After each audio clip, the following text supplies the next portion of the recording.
Muito bem, continuamos aqui no estúdio com o médico geriatra Carlos Rodrigues da Silva Filho, ele que está falando no momento sobre o mal de Alzheimer, dia 21, alerta contra Alzheimer. Já explicou o que é, que não tem a cura tão sonhada pela população mundial. Tem que haver um acompanhamento com cada caso que tem a sua realidade. Uma preocupação, doutor Carlos, a família tem que se envolver com o paciente com Alzheimer. A importância disso. O senhor comenta. Na verdade, assim, isso eu diria o seguinte, porque, infelizmente, porque pela média, a família está envolvida sozinha nessa luta. Em países que enfrentam esse problema há mais tempo, há décadas, e que, vamos dizer assim, tem a sua sociedade um pouco mais estruturada, você tem instâncias intermediárias que apoiam as famílias no cuidado de um paciente de média ou de alta dependência, que é no que se transforma o ser humano demente. E isso é um terrível ônus, ou seja, é muito difícil cuidar de todas as circunstâncias de alta dependência e mais ainda em circunstâncias como Alzheimer, que afora a perda progressiva da memória recente, acaba ainda tendo um distúrbio de comportamento paralelo, ou seja, são pessoas que de um temperamento afável se transformam num temperamento irritadiço, são pessoas que eventualmente podem ficar violentas e são pessoas que necessitam de apoio para todos os cuidados de vida diária, quer dizer, de coisas tão simples como trocar de roupa até coisas um pouco mais complexas como tomar banho. Então eu diria que a família sim se envolve porque do ponto de vista de sociedade, de serviço de saúde, nós não temos ainda a possibilidade de oferecer o apoio necessário por todo o esforço que o SUS faça e acaba sendo, vamos dizer assim, uma grande vítima marginal. Quer dizer, é muito comum o estresse do cuidador de pacientes dementes. Ou seja, eles também precisam de ser apoiados. Bem, outro problema, população envelhecendo.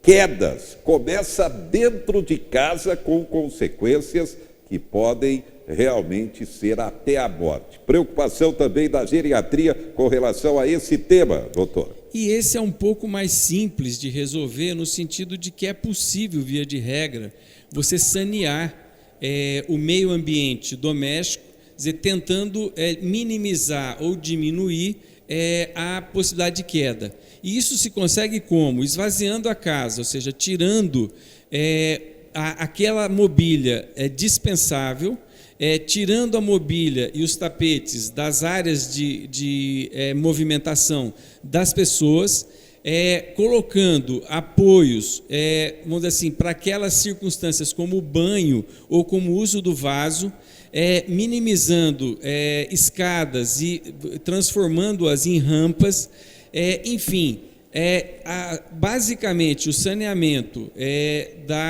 diminuindo o número de imóvel, tirando o tapete, realizando rampa, que via de regra são questões possíveis, você pode sim diminuir a probabilidade de queda.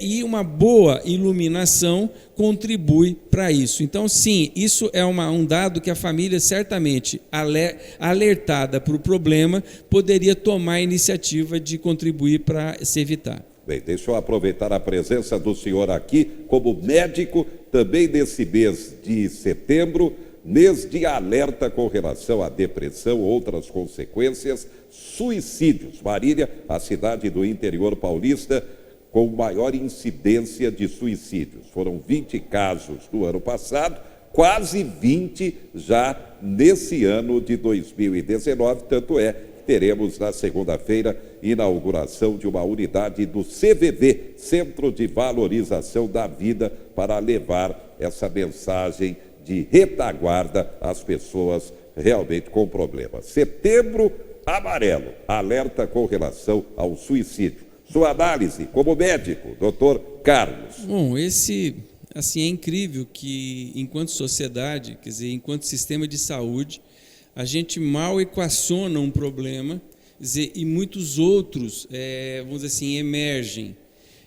No caso do suicídio, não é exatamente uma questão de vir à tona. Quer dizer, ele sempre existiu, a notificação compulsória só existe a partir de 2011, portanto são 8 anos de notificação, e aí você consegue identificar um cenário, eu diria assim, que é mais que amarelo, ele é dramático, é um cenário de cores fortes, quer dizer, que é a questão do suicídio, que vem infelizmente aumentando, e desgraçadamente Marília, mais uma vez, vamos dizer assim, pontua não como uma questão de glória, mas uma questão inglória, dado que, infelizmente, nós somos uma cidade que não conseguimos ainda intervir de forma efetiva e diminuir, prevenir a probabilidade de suicídio. Então, assim, se no estado de São Paulo é em torno de 6, as regiões de Marília e Araraquara estão quase em torno de 9 suicídios bem-sucedidos, ou seja, morte por suicídio a cada 100 mil habitantes, o que dá esse número que você nos colocou. E não sem tempo, ou seja, a gente vai estar inaugurando, quer dizer, um CVV, ou seja, um centro de apoio à vida e, vamos dizer assim, em apoio àquelas pessoas que estão tendo ideação suicida ou estão solitárias ou estão vulneráveis e fragilizadas o suficiente para efetivamente se matarem.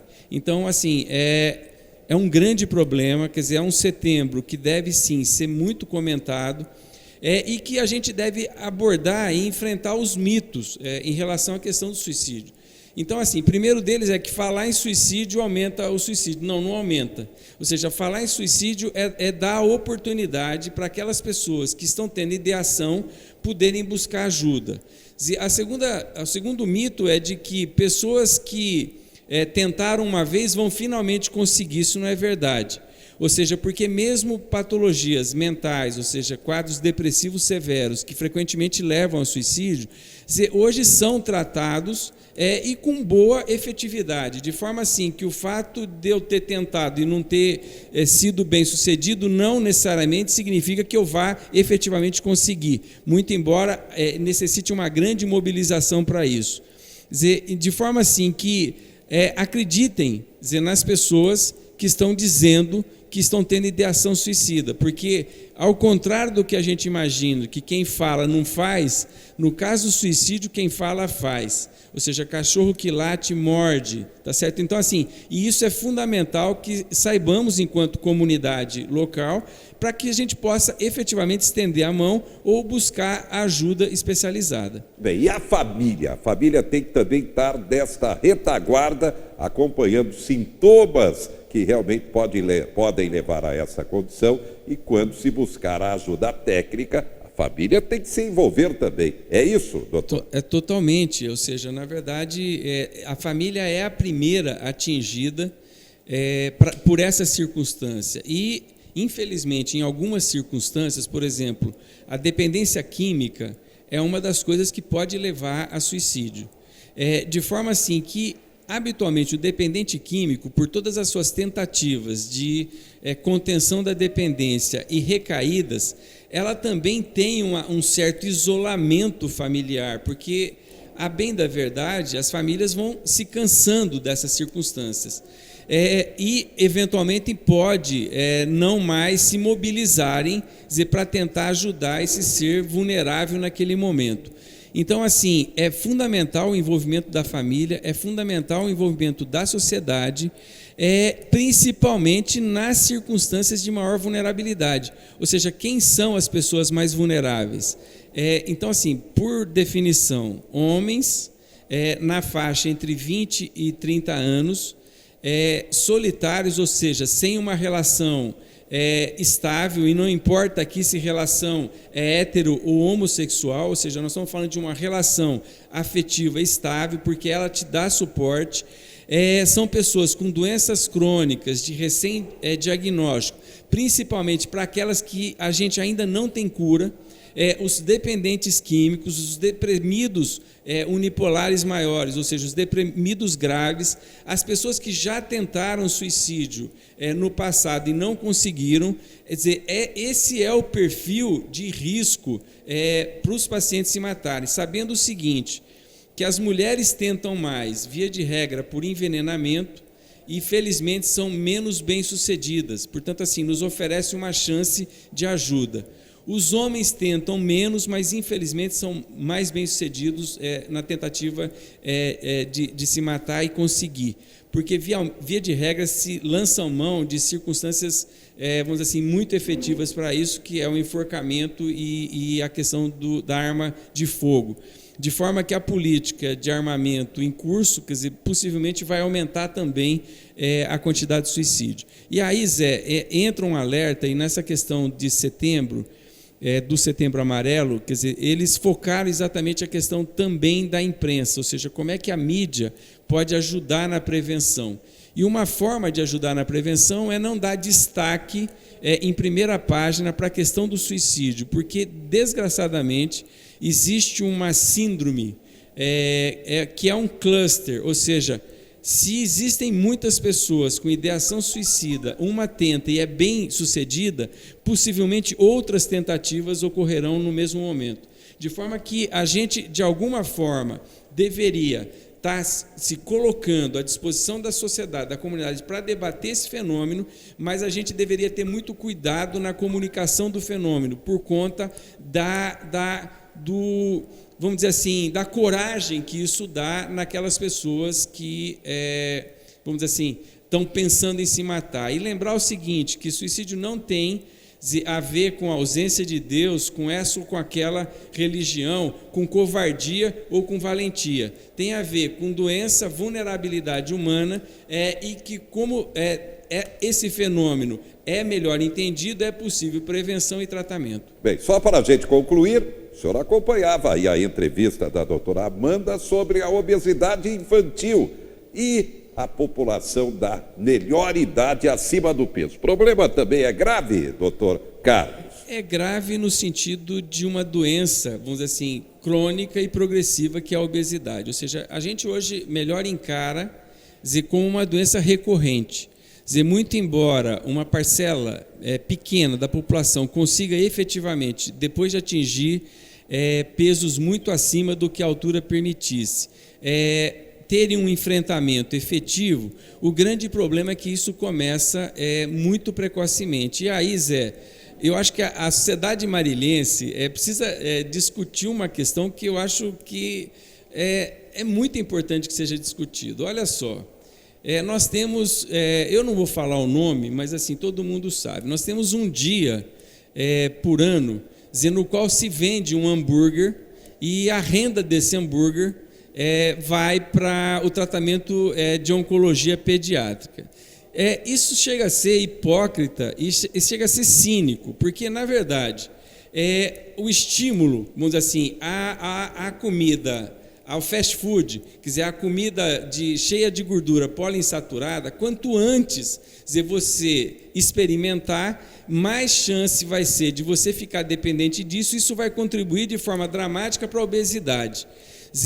A pessoa obesa é uma pessoa inflamada e ela está sujeita a enorme possibilidade de agravo vascular e é a maior causa de câncer, na verdade. Ou seja, então assim, o obeso não tem só hipertensão, não tem só doença metabólica como diabetes, mas ele também é um sujeito que tem mais cânceres. E essa questão começa muito cedo, de forma assim que possivelmente e certamente a obesidade na faixa etária muito elevada, ela é menor. Por quê, Zé? As pessoas foram morrendo pelo caminho. Infelizmente, a obesidade é um grande agressor à saúde e aquelas pessoas que não os conseguiram conter ao longo da vida, efetivamente não devem chegar a uma idade muito avançada. De forma assim que a questão prioritária, eu diria em Marília, é rediscutir essa campanha, quer dizer, na qual a sociedade inteira se envolve, eu diria de forma bastante ingênua. Ou seja, a saúde pública, a Santa Casa deveria refletir os prós e os contras, porque, de certa forma, isso é como a questão do tabagismo. O imposto do tabaco, que é pago à vista, ele é gasto 3 vezes depois no tratamento da doença associada ao tabagismo. Obesidade e você comer a mais é uma dependência tanto de açúcar como de gordura. De forma que você estimular isso muito precocemente e tornar uma coisa que seria deletéria uma coisa socialmente aceitável é inadequada. E nós precisamos rediscutir essa questão. Muito bem. Obrigado ao médico geriatra Carlos Rodrigues da Silva Filho. Daqui a pouco você confere. BAC pega a Francana nesta sexta-feira à noite no Abreuzão e não pode perder. Vem aí a semana de estudos da educação física na Unimar. E também nós temos o alerta fibrose cística. É o dia de alerta e de informação à população. Daqui a pouco você vai saber o que é. Já, já.